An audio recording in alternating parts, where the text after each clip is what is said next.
Well, Luke Harper should debut in All Elite Wrestling. I'm Ollie Davis. This is Luke Owen. Welcome to the AEW Dynamite. You keep going, because I've just realised I forgot to turn it off. Hey! We were trying to get all of the audio issues fixed.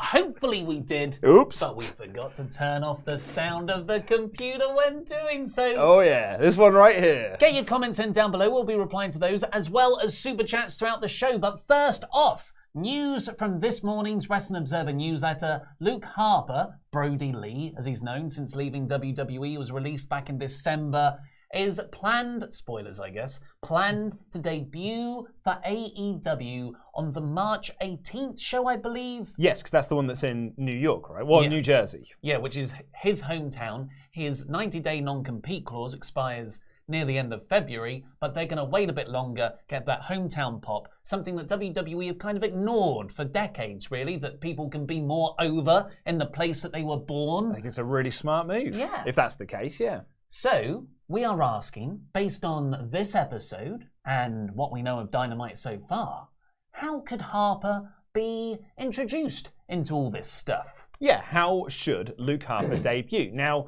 since the introduction of the Exalted One in the Dark Order, then a lot of people are sort of assuming that. We now know that that was a role that was originally lined up for Marty Scurll, as reported by Meltzer in The Observer. So a few people are suggesting, I say a few people, quite a lot of people are suggesting that Harper could take that position, or Brody Lee can take that position. My position on this is it's not what I'd like to see. I've seen Luke Harper as part of a group. I feel like I'm a broken record with this because I feel like we've said it a lot, but I've seen Luke Harper be a tag team. I've seen Luke Harper be in a faction. I've seen Luke Harper be in another tag team. He's always been with someone else's lackey. I'd like to see him be his own guy. Not the leader of a faction, just be his own guy and have a singles run. Yeah, I totally agree.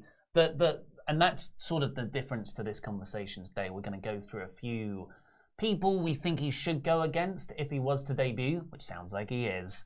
But the Exalted One debut is not off the table. No, it's not off the table. If Marty Scurll has re-signed with Ring of Honor, there is a chance that he'll still be revealed as the Dark Order proper leader. And maybe that means all of Ring of Honor has been forced to join the Dark Order. Well, let's be honest, this storyline has been written as it goes along. So, like, if we could reveal Luke Harper as the leader, they'd be like, but there was another leader. Like, it's Evil Uno is the leader, but actually there's another leader. And then, but there is also another leader. I like the sound of that. Luke Harper's revealed, or Brody Lee rather, is revealed as the Exalted One, and at the end of that episode, he walks out of shot. It's done. Who's that guy on the phone? And it all comes back. It's Cody. It's Cody. A few people said, because we had this conversation about how we figured that Uno was the leader, and we didn't think there was going to be another leader of the Dark Order because he's been presented as the leader. And a few people said, it was like, the way to look at it is that he is Darth Vader, and they're now introducing the Emperor. My argument to that is that, and Star Wars was written as it was made up as it went along. Like, there was no plan in Star Wars that he was not the leader. Sometimes it works out. Sometimes it works. That says. So on this episode, we did have some Dark Order stuff. There was a terrific SCU versus Hybrid 2 match. I'm glad you liked it, because I've seen a lot of people very down on it I really liked online. it. Yeah, the only thing I would have changed is that SCU lost the tag titles last week, and there was no real mention of that. They did a good job on commentary saying, well, they're back in the run of things. Yeah, they've got to get their wins up so they can get another title shot. Yeah, but I would have appreciated a promo saying that from them. Yeah, but other than that, I hate Hybrid 2's ring gear. No. They look like energy drinks come to life. I thought of you when they made their entrance. But it's a unique look. It's memorable, and they're heels. I'm disliking them as heels. It's good heel heat. It's working me. And Jack Evans is terrific. Oh, God. And I love Angelico. Yeah, they're both great. Do you know who Angelico reminds me of? Chris Brooks, in a way. Lanky. I mean, it's not just because they've got similar hair and they're lanky, but I just think sometimes their style could be quite similar as well. And the both of them, because Chris Brooks is such a good prick heel, like doing all this sort of gross stuff. And I feel like Angelico also gets that across as well, of being like, no, I'm so cool. Yeah. And you all know that I'm so cool. So at the end of this, though, sort of continuing on this potential Christopher Daniels defection to the Dark Order, because he's had a losing streak outside of the tag title picture. The Dark Order, did they appear on the screen? They appeared on screen, yeah. And Evil Uno says the Exalted One is very unhappy with Christopher Daniels specifically, so he's going to start targeting Daniels' loved ones. Yeah, and his family. Who should we target first, Stu? He says to Stu Grayson. And I think this is the first time Grayson has spoken. Yeah, I think so. Yeah, I mean, he might have done it in a different promo, but yeah, there's a long time because Uno's been doing all the talking. He's definitely spoken on an episode of Being the Elite that I haven't seen or been recapped on. Some episode of Dark. Yeah, and Stu just goes, "I don't care," and I thought that was an awesome line for him to deliver. This is a much better placement of them, of course, in this kind of more mid-card slot as opposed to dominating the main event scene. But you've got to think, though, if they do bring in someone like a Brody Lee, that is going to elevate them into that main event scene. And maybe that's when you pick up the feud with the Young Bucks. Because the Young Bucks did bring them up in their promo, and they haven't forgotten the events of, as much as Tony Khan would like to, the Young Bucks have not forgotten the events of December 18th. They are like continuity. So it's an interesting timeline to start this build because, the Dark Order here said, evil, like the Exalted One, unhappy with you, we're going to start targeting your loved ones. I'm like, this sounds like a 2-month arc, right? And then it comes out later after watching this that Brody Lee, Luke Harper, is set to make his debut around where I could see this storyline conclude in its first part. Yeah, I think actually that's a nice sort of 2-month wait that we've got, or a month and a bit wait, I suppose. So I could see him doing that. It's not what I would have picked for Brody Lee's run in AEW. I'd have loved to have seen a solo run. Well, so who would you have him go against if he came in as a solo act? I agree, by the way. Yeah, I think there's just so many, because there's a lot of guys you've written down there, Cody, Hager, Moxley, but that's all like the ex-WWE guys. And I don't think you're wrong on this because those would be great matches because it's outside of that the WWE bubble. But I'd love to see him go up against guys we've not seen, like Kenny and Page, the Bucks, Solo, Pentagon Jr. and all this. I'd like to see him go for a solo run. It almost feels like he does need a sort of mid-card title that he can sort of focus on before he then goes into that main event. See, the reason I didn't put Omega or any of those guys down, Page in particular, is because I think Harper Lee. There you go, To Kill a Mockingbird. has got to win this first feud and look pretty damn good doing it because Butcher and the Blade, they didn't, and now they're at a slot. They're a cool act, but they are at a slot. Yeah. I don't ever see them breaking out of that. I would hate for that to happen to Harper yet again on the fourth opportunity he's had to do this. I mean, he's going to come in as a super duper huge babyface. Yeah, so I've looked at, I think more of a tweener role. More like a Moxley character. But what I mean by that is that the crowd are going to react to him like he's a babyface. Yeah, and if they're thinking, let's debut him in his hometown, you've got to imagine it's a tweener babyface. They're looking for that big reaction. Rather than a heel, which makes the Dark Order thing potentially not... Yeah, and it's a big show as well for them, I think. I think this is in like a really big building for them, so... I think they are going to look for this to be a landmark episode of the show, one that's very memorable. Well, isn't it their New York area debut? It is their New York area debut, yes, in New Jersey. So the reason I like Cody is because Cody can just lose and not really lose anything overall, and it can actually play into a nicer storyline overall. Maybe MJF could cost it, but that's a heel role. Hager, if he went up against Hager, that's two big guys, but it is WWE versus WWE. And Hager's very well protected within a circle, so you don't really want him losing too early on. One that excites me the most, because I think there's a lot of history there, and it would be a great program, like a mainstream, noteworthy program for Moxley, presumably coming off his defeat to Chris Jericho at Revolution. I think Jericho should maintain the title. Same here. So what does Moxley do next? Have a program against Harper.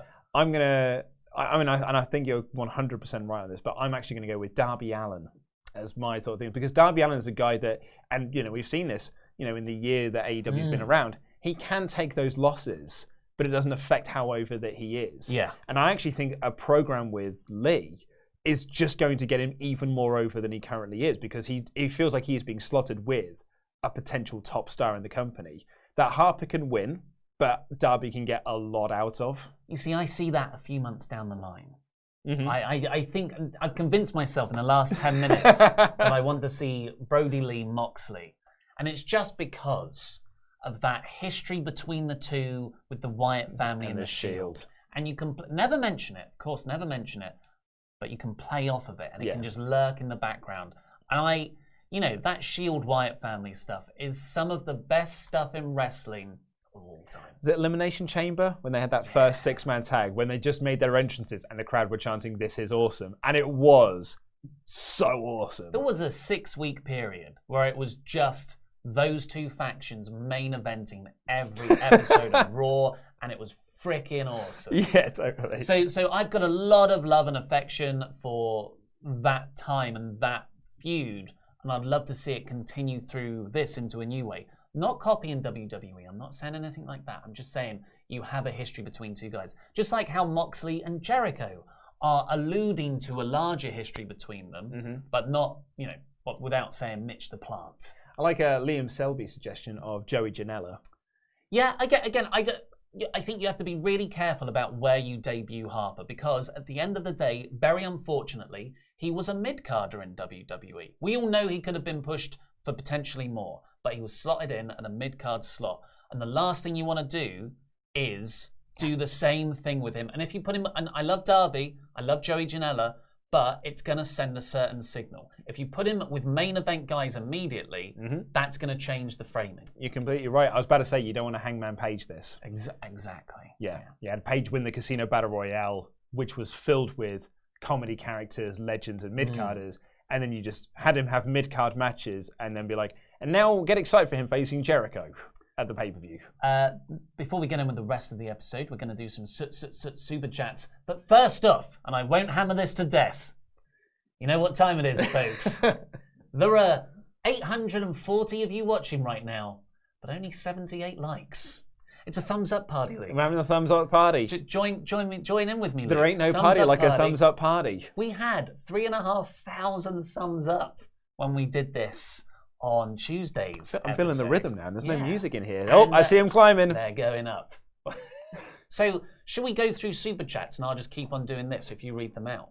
Yeah, just as a visual reminder to hit that thumbs up button. And you know what? Share this video around as well. I feel like we're coming out of the slump now. Yeah. I think people like us, but we need your support to play the algorithm. Thumbs it up. Make sure you're subscribed. Comment down below. And most importantly, just share the video around, all of our videos, and tell people that it's a good thing. Do you know what? When I saw how yesterday's video performed, I had this big smile on my face. I was like, oh, it's like the old days. It's like the old days. We used to wake up every morning and the minimum 130,000 views on the previous day's episode. That was where our expectations were set. We got complacent with it. Yeah. And the last 2-3 months, it's been, 1 week. It's good if we get 80. Yeah. Right? And I was exactly the same. I woke up this morning, I think it was 107, and I thought...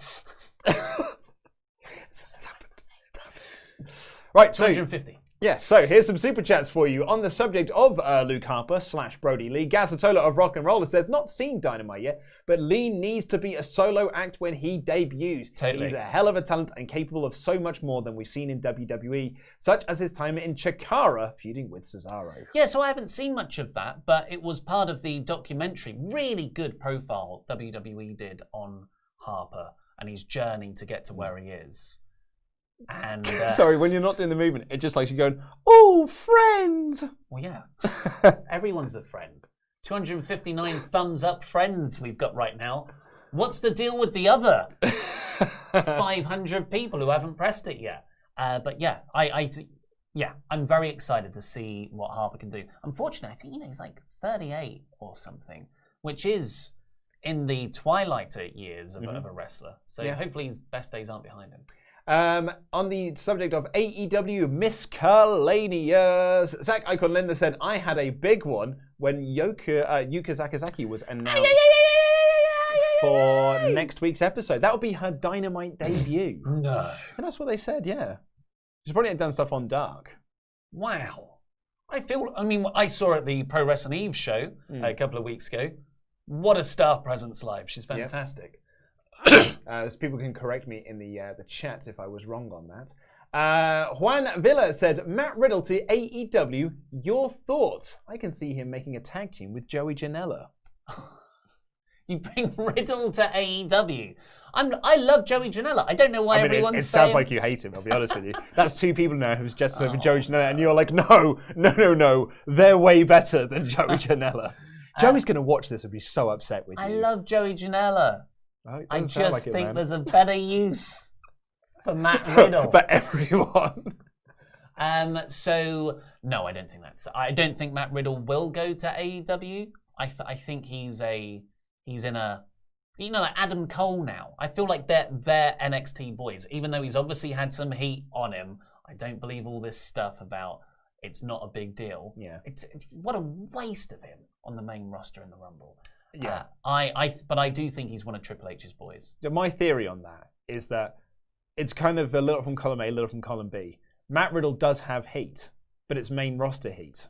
NXT is a completely different world where Triple H is just like, dude, you were making your own program. You were trying to do something, and I think that's a really good thing. So I'm not going to punish you for trying to make yourself into a star. Totally. You've got to reach and grab those brass rings. It's what Vince always told people to do. It's like, not like that! The problem with this young talent is they don't want to grab the brass ring. Couple more. Phoenix. Brock's ring. Phoenix thought this was a bit of a lame episode. I don't agree. I think this was a spectacularly solid episode, and AEW's only fault is through setting a high bar of expectation. Yeah. And I'm not going to agree with this next one either, which is from Ryan B. Bask in his glory, King Chopper Whopper, who said Baker's two promos, this one, the one this week and last week, were absolutely terrible. I don't think they were terrible. I don't think they were amazing, but I think they were good. I really like them. Oh. I really, really like them. But shall we get on with the whole show? Yes, right. So just a last call. Thumbs up button. Thanks very much. Right, so we opened with a Moxley promo coming down through the crowd, looking awesome in his leather jacket and pirate eye patch. I mean, he is literally Snake Plissken now. Yeah. Well, I see the Snake Plissken comparisons now, or Metal Gear Solid Snake. Yeah. But I saw that and I thought, WrestleMania 36. Yeah. So I stopped watching and I quickly made a meme. I saw you made a meme. I did a meme on Twitter and Facebook for WrestleTalk. That's what my uni housemate used to call them, memes. So it was really good. The crowd looked enormous. Yeah. Did you get that vibe? So it was in Ohio. That Ohio boy was there in the crowd with them. So like they were just going nuts for their local town hero being a super duper badass going for the world title. But just the way the crowd were laid out and the shot was, it just seemed deeper. You know, like the Japanese sumo hall style, where it's not so much a wall of people. It's like they just seem to go on until the horizon. We sort of had this with the Rumble on Sunday. Yes, yeah. Like it was like the tiers felt like they were so close together. Bad topography. Topography? Topography is the bumps in the earth. For some reason, I thought you meant like typography, and I was like, what's keyboard's got to do with this? I think it's called raking. Yeah. The structure of slope in a theatre. So you're saying we've got the rakings and the AEW rankings. AEW rankings this week. They're a lot. They're not as good for viewability. They're deep this week. So Moxley just says he doesn't appreciate, he's far from perfect, but at least he has a code. And I can believe that. Moxley, that's what I really like about Moxley's character. He's a tweener, and that moral code is what stops him from being a heel. Yeah. But Jericho doesn't have any such code. That's because Jericho's a bully. And this fantastic line, I almost wish he would have ended on it. It's not about the kind of man you are. It's the kind of man you're not. Yeah. That is beautiful. I really liked the visual that he painted when he said, when I've got that gun pointed against my head, I'm not going to blink. I thought that was a really, really wicked, like, I've literally got death staring me in the face and it doesn't bother me. Surprise, surprise, a Jon Moxley promo on AEW was very good. Then he calls Jericho out with the stand-up babyface. Let's do this right now in Cleveland, Ohio. The Denver Broncos. Yeah, and Jericho comes out. The crowd are singing his theme. It's got to be a thing now. Oh, well, I think AEW were trying to make it a thing. Like, they had a video yesterday with a little, like, bouncing Jericho head along with the words, which is the first time I've seen the lyrics to that song. And, oh boy. It's not as good as a wrestling promo, he's saying. Yeah. I mean, when I was reading, I was like, man, these are the sort of lyrics that when I was 13, I'd be like, God, they're so deep. Oh, they're deep. But maybe he's not the best lyricist, but a fantastic insulter. He is very, very good at that. I thought that he came. I love a Jericho promo. Every week he comes out with a mic, and I'm like, brilliant. Well, I know that I'm going to get really good television for the next 5 minutes here. And one quote. And he had this here when he called Jon Moxley a wannabe Jack Sparrow, and then said, yo ho ho, and a bottle of dumb. And that was great. That was already good. And then he said afterwards, because you're stupid. Just that style of following up. But then he said, I saw your mum backstage earlier. Yeah, she was looking very fetching. And went into a weird, your mum section, which didn't really play into anything else. Absolutely not. Which was, I think if that's not going to play into anything, it's weirdly out of place. Well, this is what happens when you don't script things out. Yeah. Is that someone just gets an idea and is just like, I'm just going to make a mum joke. Yeah. But I haven't actually thought of the punchline yet. Cleveland doesn't deserve a match. Boo. The Inner Circle came out. They seem to have an actual entrance now. They've got a Titantron and music and merch. And Mox still challenges them all to a fight. But Santana and Ortiz are like, we have some generic We brought some thugs crew. from the Bronx. And they come out. So it's now a 10-on-1 fight. Like in Spider-Man, when you've got just the groups of generic thugs. Yeah. And they were like that. But Mox went for them anyway. Yeah. Because they went with the strategy of let's attack him one by one. With our arms in the air. Paradigm shift to Ortiz. Mox just runs at the groups. The big brawl breaks out. Security runs out and breaks it all up. Mox gives the paradigm shift to one of the security guys and then jumps over the barricade to celebrate with his people. Now, you know what I read, what I wrote down after all of this. What's that? Where's the car? Yeah, I was going to ask you about the car because we saw it for 1 week. Then they were on a boat, which it's not really a place for cars. And unless you're on like a big cruise liner that's going across to France, so you can pick up some cheap booze. Ferry. Yes. I said cruise liner, isn't it? Yeah, ferry is what I was after. And there's no car this week, nor a mention of the car. So it's almost as if the car didn't get over. And they've just dropped it. Yeah. Again, you're welcome. I told you so. And it should have been Pentagon Jr. Next up, we had the Butcher, the Blade, and the Bunny versus the Bucks. Well, the Bunny wasn't involved. But before the match started, awesome little bit of comic book storytelling. Yeah. MJF, it's like a vignette, a filmed scene, like we're watching a movie, of MJF and Wardlow going into this back area of a butcher's. It's a slaughterhouse, basically. Yeah. He walks in and suddenly reacts to this hanging meat carcass next to him. And he just passes the Bunny an envelope, presumably with money, because they've got that sort of financial payoff relationship. And awesome. Yeah. Really cool. They are hired goons that MJF is paying to take out, which is, it's quite stupidly, has been the storyline from day one. MJF brought Butcher and Blade in, he paid them off to attack Cody, which they sort of brought up on TV, but they made such a big deal out of on Dark and on social media that just completely made the whole debut make sense. That you're like, why wasn't that on TV? I felt like in this bit, MJF walked out of AEW and into Gotham, into the network show Gotham, if it's still going on. I don't know.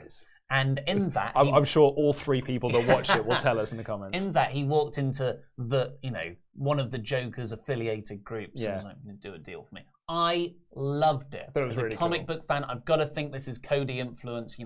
He's a big comic book fan. He's starred on Arrow, which is of that ilk. Yep. Very good stuff. And MJF was on commentary. Yeah. Yes. JR got his name wrong. Maybe that was a payoff to a promo later in the night. Yeah. MJF says he can't swim. How dare the Bucks throw him in that pool? MJF was fabulous on this commentary, yelling kick out every time Butcher and the Blade were getting pinned, just yelling at them to just do things. I thought he was really, really grand commentary. I like MJF as a character. We got his big angle next week where they're in Alabama, I think, where they're going to do the whipping. So we got that, and then the week after that's the cage match, and then we're at Revolution. So this is the final week where it's... I think there might be a week in there. Oh, I think there's another show. Yeah. So you got the whipping, and then I think it's the cage match. Cage match is the go home show for, or is it? No, I think it's 2 whatever weeks before. it is. And I think we've got a big go home. So what my point was going to make was I think this is our last quiet week of the MJF Cody feud, and then next week starts the really big build, starting with the kinkiest portion. Like, I know. The whipping. Look, I get it that, like, oh man, he's going to take 10 lashings and like his back's going to be bleeding and it's going to be really gross. But at the same time, I do think it's like, it does sound a bit kinky though, doesn't it? To you. So this was just, it was a very good match. It was a Young Bucks match. The Butcher and the Blade looked awesome. Bunny interfered occasionally. The Butcher in particular, I just love the way he moves. Yeah, he's really cool. He's got such a great look about him. But what was so good about this was the larger interweaving of the Elite. So this match was really set up by the Bucks doing a favor for Cody by throwing MJF in the pool because Cody can't touch him. Yeah. And that has seamlessly worked its way through to this match with the Bucks and sort of the background of a Cody feud, developing an angle between the Bucks, Page and Omega. Yeah, it's really, really nice stuff. Like, as you said, like just weaving those different storylines all together. And what I really liked about this as well, because the Bucks pick up the win with the Meltzer driver, a very nice sort of like reversal into the Meltzer driver as well. And then Butcher gets in and beats them down, and MJF just goes, and that was the point. It wasn't about them getting the win, it was about sending a message and hurting them. That is nice. So I thought it was really nice. Omega runs in for the save, huge V-trigger, and he's waiting for his mate, still dressed for a cruise. His tag partner, yeah. Adam Page. Yeah, Hangman Page. Yeah. Adam Page sounded weird. Just with his beer. Yeah. Awesomely. Sorry, go on. No, you tell it. You tell it. I was gonna say, not running down to the ring, just sort of like, because he didn't want to spill his beer, and he was like, 30 seconds behind Omega. Like Omega pelts it down, and Page is sort of like, jogging down, and he passes his beer to Matt Jackson. Matt Jackson takes it, whips himself in, hits the buckshot lariat on the Butcher, takes the beer off Matt, drinks it, and walks away. Awesome. It was so good. Like, they have made Hangman Page so cool. Like, he is so cool. I'm not saying alcoholism is cool, but this is just his anti-hero. I don't care about anything, but I'm still really awesome at kicking ass. Yep. So cool. Yeah, it is cool. And the way they sell it as well, the Bucks are kind of annoyed, but also, like, he did help them at the end of the day. Yeah. So it's just a really nice balancing of all these dynamics and emotions. And it's perfect. They are not putting a thing wrong with this. Should we talk about the promo later on as well? So the Bucks had a promo backstage. Oh yes, yeah, with Omega, where they were talking about, it's 2020. We're going to start climbing up the tag team division. We're going to start racking up some wins so we can get a shot at Kenny Omega's tag titles. And he was like, and Kenny's like, yeah, that's great because we're all friends, like party. And then Hangman walks in as like with his title, being like, oh, look at this, look at this nameplate I've got on this world title. It says Hangman Page here, but you haven't got one. But hey, guys, it's okay. And he pulls out nameplates for them, being like, here you go, because maybe you'll get a title soon, so you can put your own nameplates on them. Yeah. I'm off now. And just walks away. And Kenny's like, yes, you will get a tag title shot soon because you're very good. Also, well, it came off like a nice thing. Yeah. But it also came off like a total dick move. I know. But Omega announced it's them four versus Butcher Blade. So Butcher Blade and the tag team of their choice, which is announced later in the show to be the Lucha Brothers. Yes. Wow. Yeah, right? Cannot wait for that. And that, you've got to think, is where we're really going to see these four implode, essentially. Yeah. They're on the same team. I think they might still pick up the win, but there's going to be some amazing friction between those four people. And it is the thing I'm most excited for next week on a show that also has Jon Moxley versus Ortiz. Because that could be the angle that sets up the tag title match for the pay-per-view. I just want them to stay together, though. And keep teasing out this dissension. Next up, we had Nyla Rose versus Big Swole in a women's division that has been promoted from AEW Dark, it seems. I mean, credit to them. At least they promoted that AEW Dark exists. We got 3 recaps of it on their show. So, yeah, and I think that's the first time they've ever properly done it. Yeah, properly. Because they have shown, like, clips and stuff. But this felt like this thing happened on Dark, and it has now led to this thing happening on Dynamite. You should probably try and check out Dark. But I felt like they did it well this week. So, Rose put Shanna through a table on AEW Dark the previous night, which was actually time travel the previous week. And Big Swole had beaten someone else. Diamante or something like that. She was the third member of the new LAX when they were in Impact, she beat her last week's AEW Dark, which was technically 2 weeks ago. Yeah. It's confusing. They unfortunately, Swole didn't get any reaction when she came out. It was crickets, but she's very good. She's naturally charismatic. The crowd got into her through some super kicks, which was very good. But then Rose hit the powerbomb for win. Yeah. So it's just Shanna, Swole, Statlander. AEW have 3 moderately good success stories there of putting these women in the ring. Nobody knows them. Actually, no, not just women. Sammy Guevara and Kip Sabian and Darby Allin as well. Just putting them in the ring and letting them get over through a great competitive back and forth match. Yeah. They know the formula. And with the guys, they've gone with it. But, and you know, I don't know if there's anything nefarious here or like subconsciously just not prioritizing stuff. But with the women, they haven't. Yeah. They've gotten these people over. They got Shanna over. They got Statlander over. They got Swole over. And I doubt we're going to see her next week. No, I know. And we won't. She's not going to get a storyline. We haven't seen her for months. Like we haven't seen it really since her debut last year. Yeah. Unless you're watching Dark. Where's Shanna been as well? Yeah, exactly. That's what I mean, man. Yeah. Like, you know, and Statlander had her #1 contendership, then got into the Nightmare Collective, and then we haven't seen her either. Well done AEW for putting a women's match on this show, but it's kind of indicative of a larger problem. And it's just one. Kip Sabian took on Cody next. Sorry, we should say as well, that means that Nyla is now the #1 contender to Riho. Yes. If Riho ever shows up to work. Again. Yeah. Kip Sabian versus Cody was up next.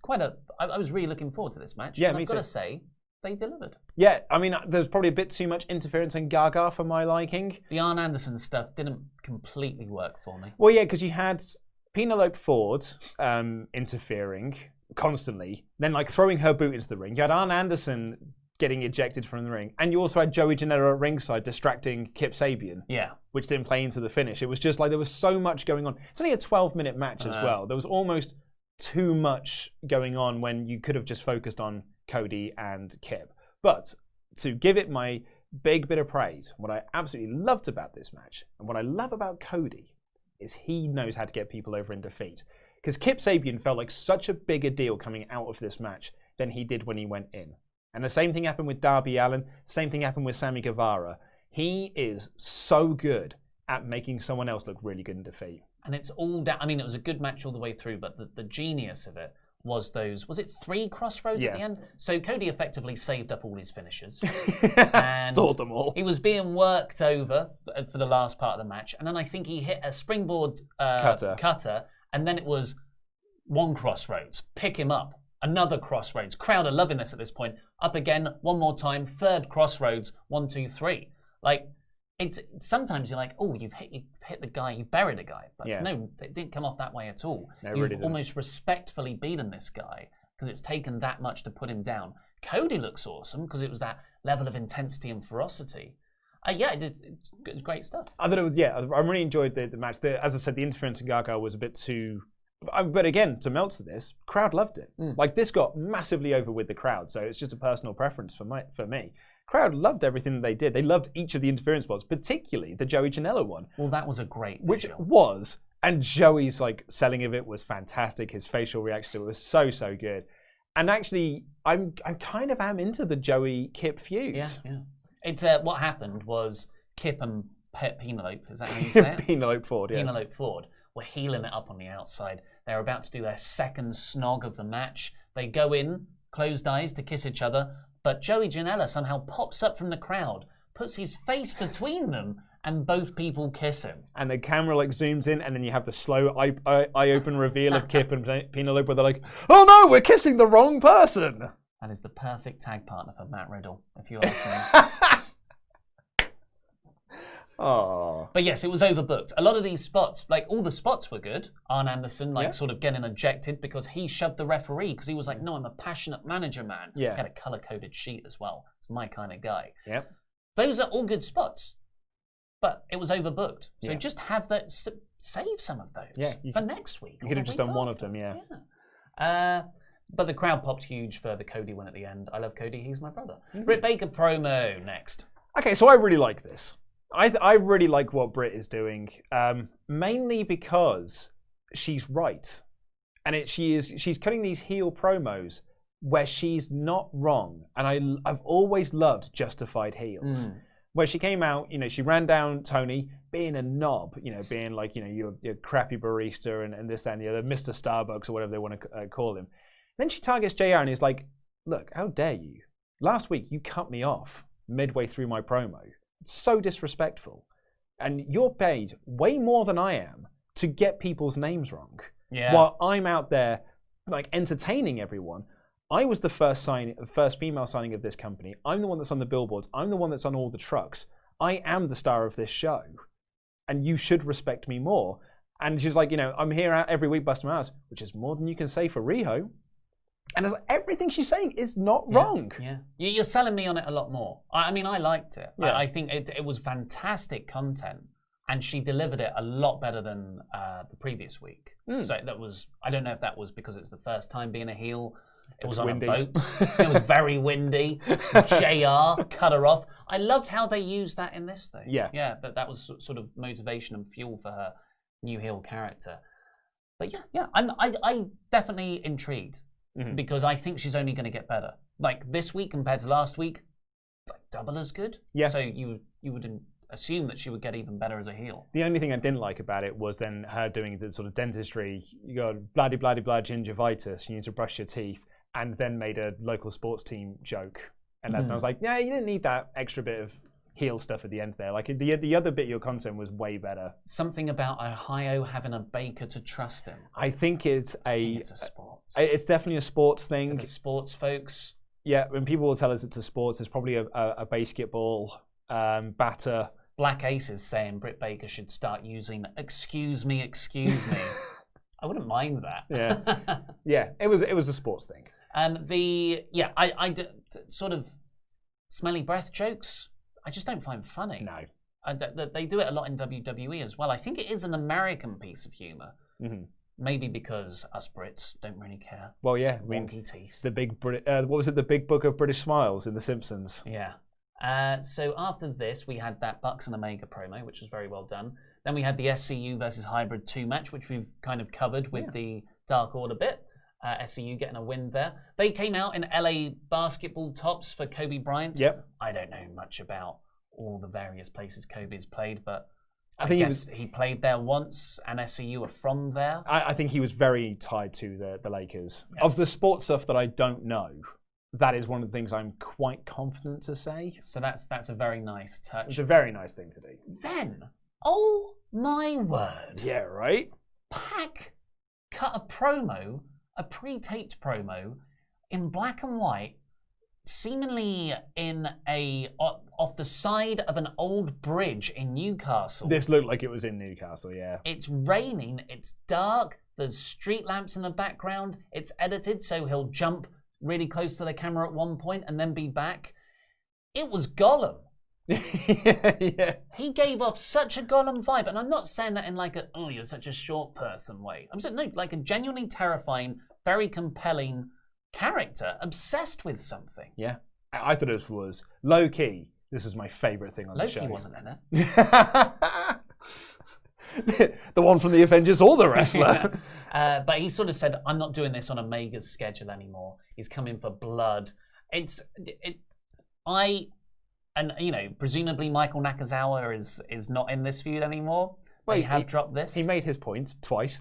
I mean, you know, that's a WWE move to just not really. That is a loose thread. Yeah. And it is dangling in my face because there's not many other loose threads. Yeah. WWE, you don't mind because it's all loose.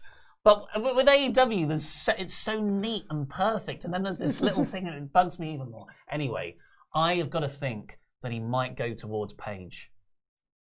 I don't know if that's going to play into that storyline at all. Well, yeah, but what I liked about this promo as well is it wasn't just focused on Omega. He was also targeting Moxley as well. Being like, you know, you stole my championship match that I should have had a couple of weeks ago. Because remember, like, Jericho took him out of their so-called, you know, number one contendership tournament thing, where he was like, no, I'm going to face Chris Jericho at the pay-per-view. And then Moxley kind of stole that away from him and then beat him to steal it away further. So he's now really pissed off at One-Eyed Moxley. And he's also still pissed off at Kenny because he's like, you owe me. Like, and I'm not doing this on your schedule anymore. I'm coming after you next week. and there's going to be blood. You know, he says, I'm coming out to your blood. So, again, another reason for me to be enormously excited about that 8-man tag. I'm having a big one over that 8-man tag. And the main event, only a mere 6-man tag. Private Party and Darby Allin versus the Inner Circle lineup of Chris Jericho, Santana, and Ortiz. What a great way to feel like you're getting a main event because Jericho's in there and really elevate Private Party. And Jericho, for the last couple of weeks, because he did this with Jungle Boy, when he's been in with Jungle Boy for a little while now, and he has done it with Darby as well, is so good at making other people look great. And like he knows what spots to give someone to make them look good and get near falls on him to really pop the crowd. Because I popped massively for the near fall at the end off the 450. That was brilliant. And like he starts off with Darby Allin, where he's just going up to him and just like, look at you, kid, I've already beaten you. Slaps him across the face, slaps him again. And Darby just fires up and slaps back at him and takes him to the point where Jericho has to cower into the corner to his tag partner. He's the world champion. But he knows this is such good heel work for him to be like, I'm the big man around campus. Oh no, I'm being beaten up. I don't want to be part of this anymore. I'm going to tag out. Which makes Darby look great. And he is just so good. He's like Cody in that way. Of knowing how to make someone look amazing, even though you know you're going to win. Yeah, it's so good. Love it. Yeah, so it was just a really fun match. Not much story, just some good character work about getting various people over. A really good sequence near the end, which you already mentioned. Allin just does this coffin drop on Hager after he'd just done this. You know, there's suicide dives, and then there's oh my God, suicide dives. His suicide dives are so scary. Without the hands up, he just goes in neck first. He does.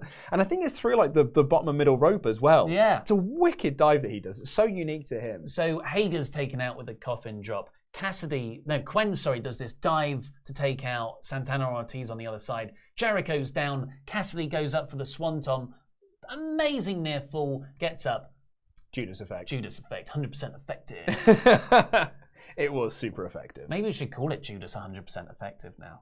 It's super Judas effective. It is, yeah. But there were AEW chants near the end there. That's how good it was. And then all the Inner Circle celebrate and then beat up the faces. They whip Allin with the belt. Sammy grabs Allin's skateboard and starts playing it like a guitar and hits him with it a few times. Yeah, he tells Jericho, he's like, no, let me do this. And Jericho hugs him. He's like, yeah, you go, kid. And he hits him with the guitar, and then they do like the windpipe spot, but with a skateboard, which made it really cool. So it actually made me want to see Allin versus Sammy down the line. I think that'll be a Revolution match. I could see that, I think that's a really good match for them both to have. I like that a lot, And in the larger world of AEW. Yeah. But then, it's Sting! Moxley runs down with an eye patch and a baseball bat. Saves Allin. Buff, buff, buff, buff, buff. And that's how we close the show. Loved it. And I thought it was a solid episode of AEW Dynamite. Yeah. I mean, by AEW's own standards, it's a high 3 out of 5. Yeah. Because it was just in-ring action was very solid. Promo work was very solid. Storylines were furthered. It's made me excited for the pay-per-view. A solid episode. You know what? There was nothing bad. No. I can't think of a... no Nightmare Collective. I enjoyed everything. And what more can you ask for? That is, when we say like, oh, it's a 3 out of 5 show, it sounds like we're criticizing it. But no, this is what telly should be. It's solid. At the default level. Yeah. And then you said, that means the highs feel more high. Yeah. We just came off a boat. Let's get into your... we've got some Patreon shout-outs to do first. We do indeed. What went live today, Luke? What went live today, Oliver Davis? Well, it's these two dorks here talking about Royal Rumble 2001 for nearly 3 hours. Don't at me. It's the best Royal Rumble of all time. I said that on Twitter, and someone did at me saying like 1992. I was like, dude, I said, don't at me. It's the greatest Royal Rumble of all time. I tell you what, this I don't know how this year's could give it a run for its money. No, 2001, mate. Did this year's have Drew Carey? No, but it had Baron Corbin in the Portaloo. I'm just talking about the Royal Rumble match itself. Okay. Yeah, okay. Did this year's have the Honky Tonk Man getting killed by Kane? That's great. Yep. But yeah, if you go over to Patreon, become a pledge hammer there, you can enjoy WrestleTalk Extra. WrestleTalk Extra, a 3-hour podcast that's reviewing Royal Rumble 2001, a great show featuring an amazing ladder match between Jericho and Benoit, and then tomorrow at the $10 level, Ramble Club or WrestleTalk After Dark, our very drunk, sweary podcast. I think we should just call it WrestleTalk Dark. We should do. Yeah. It is, it's our very sweary episode where we just talk about a lot of nonsense for a couple of hours. It's a lot of fun. It's sometimes unlistenable, but a lot of people seem to enjoy it. But yeah, so that'll be up tomorrow. Yeah. But if you are at the $25 a month or more, you get your name shouted out in news episodes like this or WrestleTalk Live episodes, and it starts off like this. Let's have a drink, Christopher Travis, Merry Man. Merry Man indeed. The Raven, Chris Alexander. Shine a Light, Phil Dark. Oh, these are now all of Pete's new names because Pete's taken over doing this. Tom Burrowing Delves. Burrowing. Chris Hellfire Brimstone. That's a good one. That works. And lastly, Ross Pooper Scooper Cooper. Pooper Scooper Cooper's amazing. If you want your name changed, get in touch. Pete at WrestleTalk.com. Right, so let's get into your super chat on the subject of Britt Baker. I think everyone's just correcting us on sports references. Alex A., there's an NFL team called the Cleveland Browns, and yeah, their quarterback is called Baker Mayfield. And I believe they've not had a good season. Oh dear. They are not in the Super Duper Bowl. Sounds like a Cleveland steamer of a year. Laramie Eshnar, the Archbishop. The Archbishops of Banterbury the are here. Archbishops of Banterbury. What an old school reference. That's super old school. That's like 2015. Was that? We never did that on WrestleTalk, No, did we? that was all on our old podcast. The Archbishops of Banterbury. No, the Archbishops. The Archbishops, because we said it wrong that time. Yeah. I'm disappointed to say that Baker was the first person to ever get heat from me for a local sports line. And that's what local sports lines are there for, to get local town heat. Thank you, Laramie. You've made my day with reminding me of the Archbishops of Banterbury. Nate drops surname. The best heels speak the harsh truth. I can get behind heel Brit. Really like that promo. Don't understand all the hate on her heel work. Yeah, I liked it too, yeah. I think it might be residual hate from how lackluster she was so far. So hopefully that tide will begin to turn. Zach Icon Lindner. Brit being a heel is a good fit since she's a dentist. Yeah. I've got an appointment. Oh mate, you have, haven't you? Yes, you have. I'm so sorry. So get this next week of Tuesdays. I'm terrified of needles, by the way, to the point where I legit cried last year as an adult man getting a blood test. I'm going to have my travel injections next week on Tuesday. Then I'm going to Hamilton the Tuesday after. Whoa, really? But then on the Tuesday after that, going to the dentist. Talk about target It's up and down. It's up and down, mate. Last time you booked in, I think it was your blood test that you booked in. You booked them like 6 months in advance, so you could spend 6 months preparing yourself for that day. I feel for you, man. I feel for you. Right. Well, on the subject of AEW in general, Christopher Jazzcat. I hope that is your real surname. What do you think of the rumors that Raven will be the Exalted One?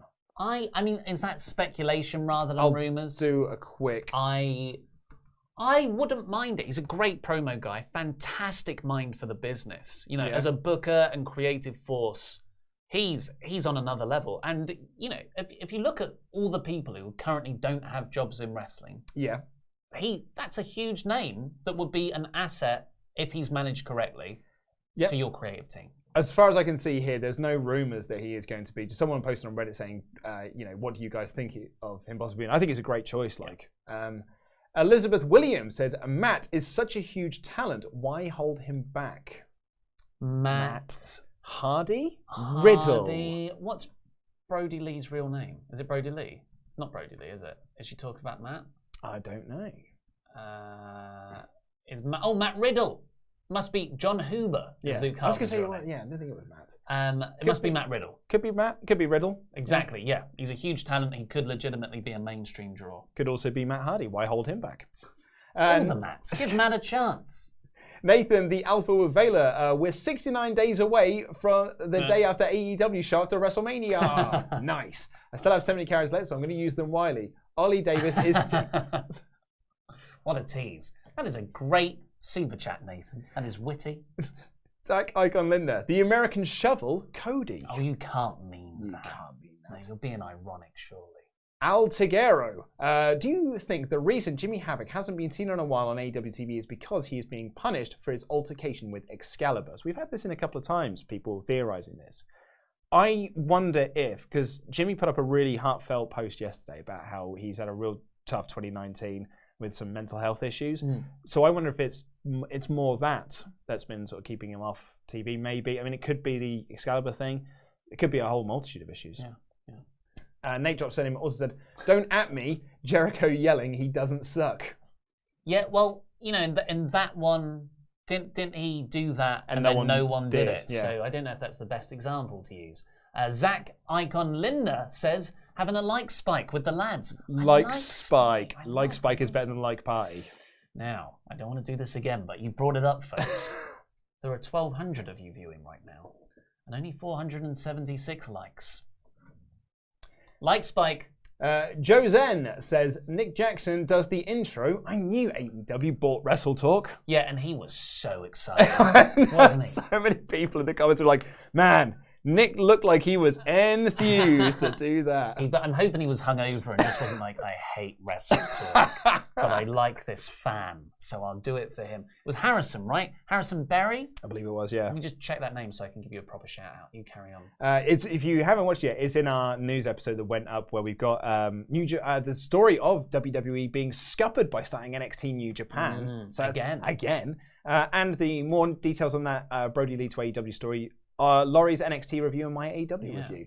Howard J. Dingers says, lovely thumbs up party with the boys. It's over.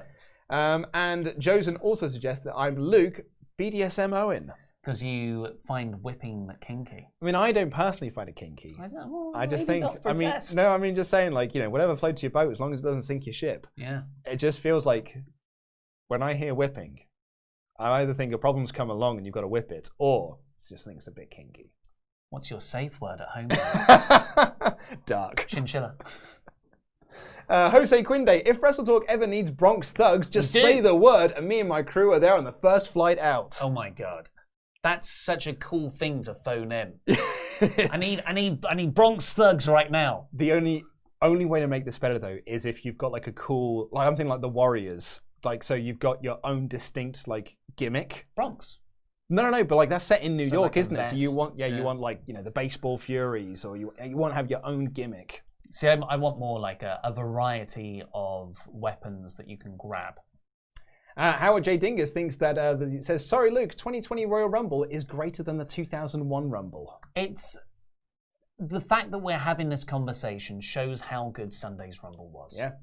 And Laramie said, me singing, I made Ollie's day. I made Ollie's day. Thank you. You are an honorary Archbishop of Banter. Bring that back up. And thank you to Tony for a sticker or donation that had no message. Cheers. 521 likes. I'll take that for now. Yep. I'll take it for now. Thank you very much, everyone, for tuning in to this episode. Go over... Oh, we've had one in. Nate Drop Surname said, Wrestle Fetish, Luke BDSM, Furry Ollie, Andy in a Cage. Yeah, that's our punishment video. But yes, go over and watch. But the best thing you can do to support this channel is, of course, share this around, hit the thumbs up button. Go and watch the other videos, like the WrestleTalk news video that went up slightly earlier than this. And we're trying out something different with the NXT review because not many people watch it. So it's going to be Laurie and Pete in a sort of sit-down discussion mode, not just talking about this week's episode of NXT, but also a larger story, which happens to be what's going on with Matt Riddle there. But for the meantime, click the videos that have just appeared on the desk to catch up with the latest awesome WrestleTalk things, and this button right here, which will take you to Patreon, where you can listen to me and Luke review Royal Rumble 2001 in an exclusive podcast there. I've been Ollie Davis, this has been Luke Owen, and that was wrestling.